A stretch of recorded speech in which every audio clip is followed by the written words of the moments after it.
One more tip bar here. Part 2 of the maintenance tips. We're going on the test drive. So now, what you're gonna do? You're gonna ask the owner if you can take the car on the test drive. If he wants you to drive it, sweet. If he doesn't want you to drive it, then I wouldn't recommend buying that car, because that tells you red flags right there that there's issues with the car when you drive it. So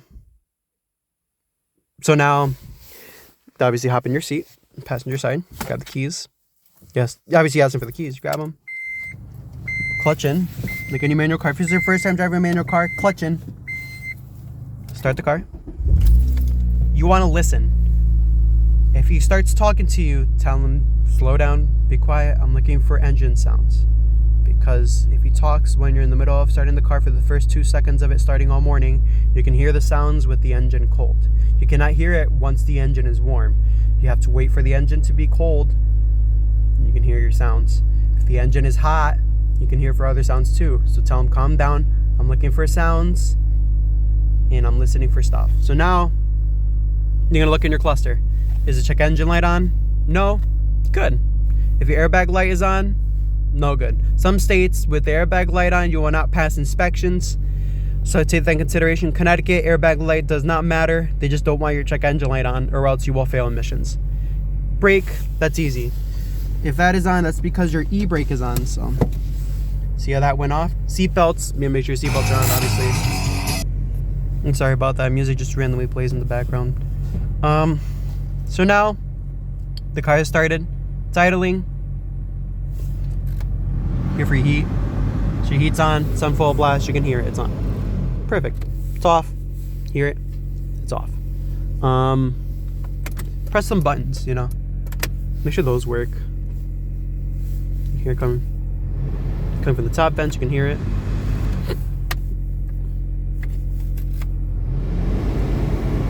Can't feel it up here, but you can feel it from the bottom vents for sure. So that works. Frosters. Make sure your windshield defrosts, obviously. If it's cold outside, obviously. Connecticut's pretty cold today, but not super, super cold. So you can turn that off. If your AC works, turn the max AC on. My AC does not work. There is no refrigerant in the system, so my AC does not work at all. If you turn the AC on with no refrigerant in it, you will burn up the motor and the AC compressor, and you'll ruin it. So if he tells you the AC does not work, do not press buttons for the AC, because you will burn up the compressor.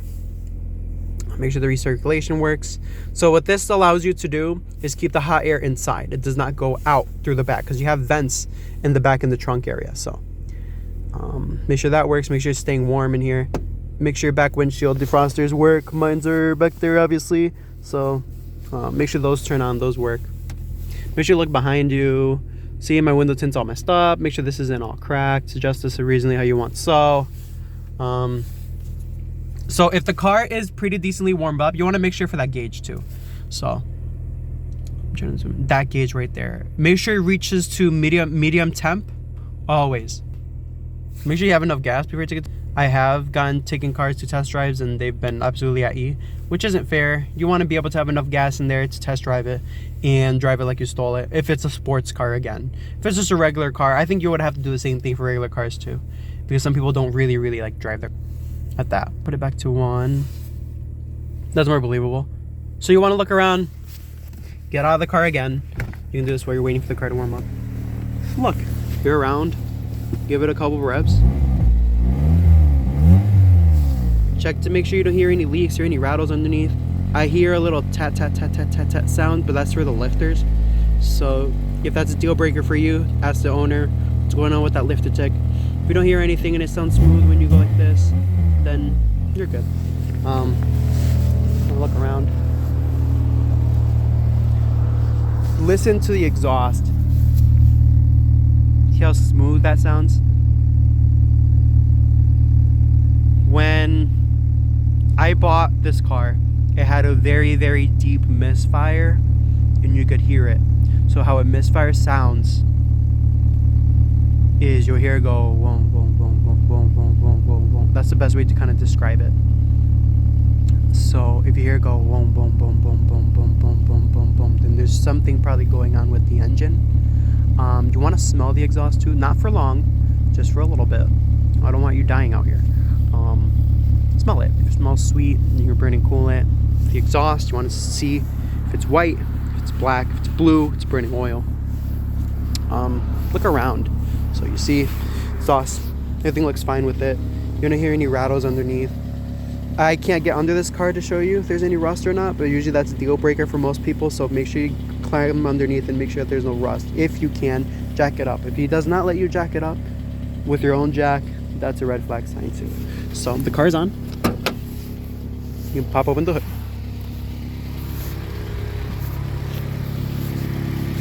Again, you're gonna hear the tapping noise, but that's every Honda. So the tapping noise is for the lifters, and they have to get adjusted. So you have to add that into your cost too, that the lifters have to get adjusted if you want a perfect car. Look around. Those pulleys, make sure you don't see any play. If you see play, then it means the bearing is shot and you have to get a new bearing. That adds on to your cost. Make sure you don't see anything spewing out. If you see that right there? That was me, I did that. That's loose, that's perfectly fine. But if you see any loose hoses like that, wide open like that, ask why is it like that. Here, engine sounds good. There's no rattles. My throttle is electronic, so I can't rev it up. But usually you would just try to rev it up a little bit and hold it on to like 3,000 or 2,000 RPMs and listen for noises. So that's it for that side of things. Hood's closed. Looking at it, looks perfectly fine.